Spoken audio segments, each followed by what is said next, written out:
Chief Investigator Jeremy Finley, and we're taking a bit of a deep dive into a story that he's been covering.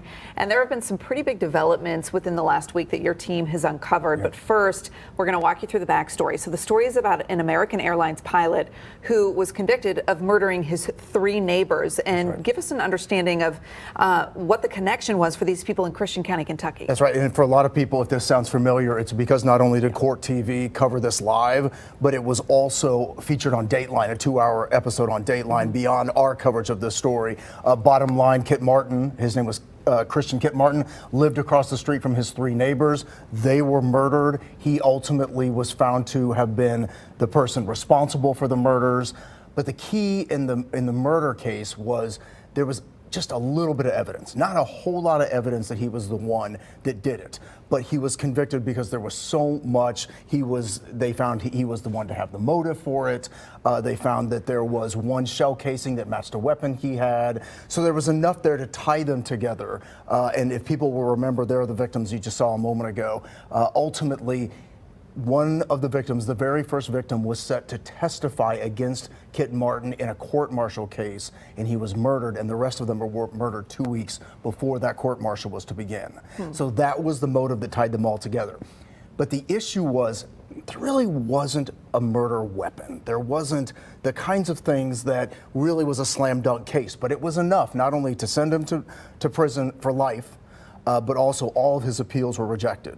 Well, let's talk a little bit about one of the big questions was, okay, if all these people were shot and killed, why did nobody report hearing any gunfire? And so your latest investigation uncovers a possible reason why nobody heard anything. That's right. And so this was the bombshell. So he was convicted, sent to prison. Everybody thought the case was done. Then they found out through listening through jail phone calls from his calls from prison that he had directed family members, look, go to my old house, look under the stairs. There's something hidden under those stairs. I need you to get it. Turns out what was hidden under those stairs was a silencer as well as parts of an AR-15. And the thought is that silencer is what ultimately explains why nobody heard the gunshots. All right, let's share your recent investigation here.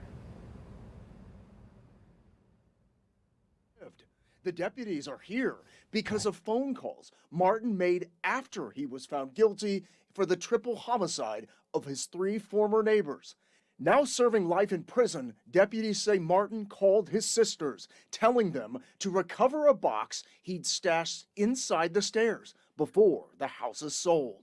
He was definitely urgent that she find it. Flying from Kentucky to Raleigh, deputies arrive, open the stairs, and find it empty. The box was gone.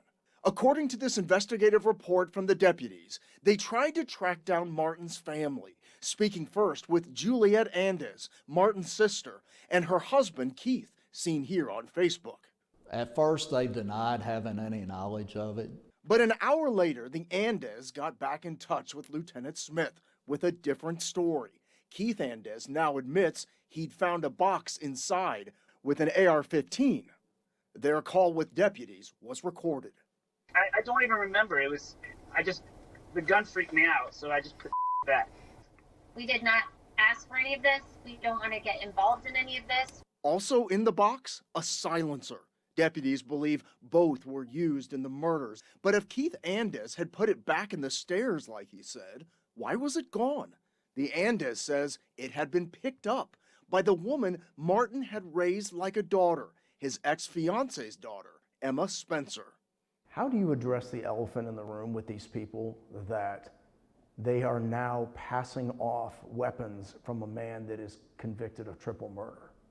Until I had retrieved the items, I had to play in between everybody's emotions.